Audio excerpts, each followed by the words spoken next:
According to the Old Testament, it is written that David was transporting the Ark of the Covenant. However, along the way, an incident occurred, and they abandoned the transport of the Arkansas. Even though transporting the Ark should not have been wrong, why did Uzzah have to die? This time, I would like to investigate what was wrong when David was transporting the Ark of the Covenant. The Ark of the Covenant was kept in a portable tent. Therefore, when Israel moved through the wilderness, they had to carry the Ark with them. During the 40 years Israel spent in the wilderness, the Ark was repeatedly moved. When they entered the Promised Land, the people of Israel assembled the tent in Shiloh and placed the Ark of the Covenant there. Shiloh then became the center of Israel's administration, and it was there that lots were cast to allocate land to the 12 tribes. The tent in Shiloh remained in place for a long time, continuing until the end of the book of Judges. In the time of Samuel, Israel was at war with the Philistines. Israel was defeated by the Philistines, losing 4,000 men. Hoping for a turnaround, the Israelites sent men to Shiloh, where the Ark of the Covenant was kept. Normally, no one but the Levites could touch the Ark of the Covenant. But the two sons of the priest Eli, Hophni and Phinehas, brought the Ark. When the Ark of the Covenant arrived at the Israelite camp, the Israelite soldiers shouted with joy. The Philistine camp was confused and demoralized, but they mustered courage and fought Israel. As a result, the Philistines defeated Israel, and the Ark of the Covenant was captured by the Philistines. The Philistines feared the God of Israel, who had miraculously led the Israelites out of Egypt. The Ark of the Covenant represented God's presence, and they worried that bringing the Ark might bring some disaster upon them from God. However, when they actually fought, they realized that the Ark of the Covenant had no power. After the Philistines captured the Ark of the Covenant, they brought it to the temple of Dagon and placed it beside the statue of Dagon. The next morning, the statue of Dagon was found fallen face down on the ground. The Philistines set it back up, but the following day, it had fallen again. This time, the statue's head and arms were severed. Fearing what was happening, the Philistines moved the Ark to Gath. However, when the Ark was brought to Gath, God struck the city, and the people of Gath suffered from tumors. Fearing the Ark, the Philistines made golden mice and placed the Ark on a cart, sending it out into the wilderness. The cart, pulled by oxen, stopped at Beth Shemesh. The people of Beth Shemesh rejoiced and offered thanksgiving sacrifices to the Lord. However, because they looked inside the Ark, many of them were struck down by the Lord. Finally, the Ark of the Covenant was taken to Kiriath-Jearim, where it remained for 20 years.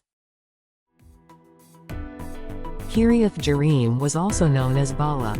After David established Jerusalem as his city, he resolved to bring the Ark of the Covenant to Jerusalem. They placed the Ark on a new cart and began transporting it from the house of Abinadab, which was on a hill.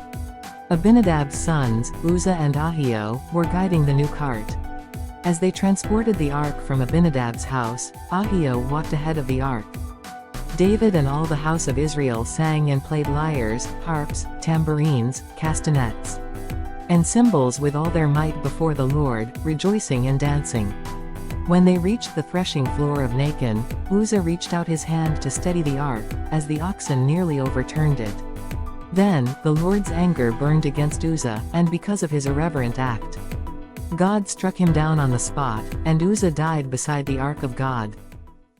David, who had been joyfully transporting the Ark, was shaken and worried about what had happened.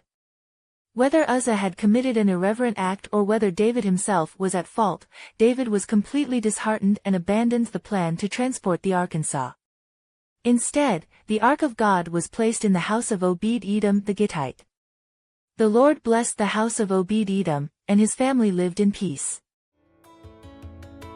In Numbers chapter 4, the duties of the priests are described. The Levites were divided into 3 clans, each assigned different tasks related to transporting the sacred items. The Kohathites were given the responsibility of carrying the Ark of the Covenant, the lampstand, the altar, and other holy utensils. The Ark of the Covenant, being especially sacred, had to be carried by inserting poles into it, so that it would not be touched directly when being carried. Numbers 4:15. When the camp sets out, Aaron and his sons shall finish covering the holy objects and all the furnishings of the sanctuary. And then the Kohathites shall come to carry them, so that they will not touch the holy objects and die. These are the things in the tent of meeting that the Kohathites are to carry. David, who had been joyfully transporting the ark, was shaken and worried about what had happened. Whether Uzzah had committed an irreverent act or whether David himself was at fault, David was completely disheartened and abandoned the plan to transport the ark. Instead, the Ark of God was placed in the house of Obed-Edom the Gittite. The Lord blessed the house of Obed-Edom, and his family lived in peace. King David was informed that the Lord had blessed the house of Obed-Edom and everything he owned because of the Ark of God. So David went and joyfully brought the Ark of God up from the house of Obed-Edom to the city of David. When the bearers of the Lord's Ark had taken 6 steps, David sacrificed a fattened ox. David danced with all his might before the Lord, wearing a linen ephod. David and the whole house of Israel shouted for joy and blew trumpets as they brought the Ark of the Lord up. As the Ark of the Lord entered the city of David, Michal, the daughter of Saul, looked down from a window. When she saw King David leaping and dancing before the Lord, she despised him in her heart. They brought the Ark of the Lord and placed it in the center of the tent David had pitched for it. Then David offered burnt offerings and fellowship offerings before the Lord. After finishing the sacrifices, David blessed the people in the name of the Lord of hosts. The tent David made was David's original design, different from the tabernacle of Moses. The Ark of the Covenant was not placed in the most holy place, nor was there a veil before it. David did not follow the structure of the tabernacle as given to Moses, and his tent became a lively place of worship, with singers and instruments used to praise God. It seems that David believed it was acceptable not to strictly follow the methods established during Moses' time when transporting the Ark. In the end, David's tent was pleasing to the Lord. Moses was forbidden from building the temple, but it seems the Lord delighted in the praise of David's tent for 40 years until David's death. Later, in the book of Amos, there is a prophecy about the restoration of David's tent. This concludes the examination of the background behind Uzzah's interference. Thank you for watching until the end. If you liked this, please consider subscribing to the channel.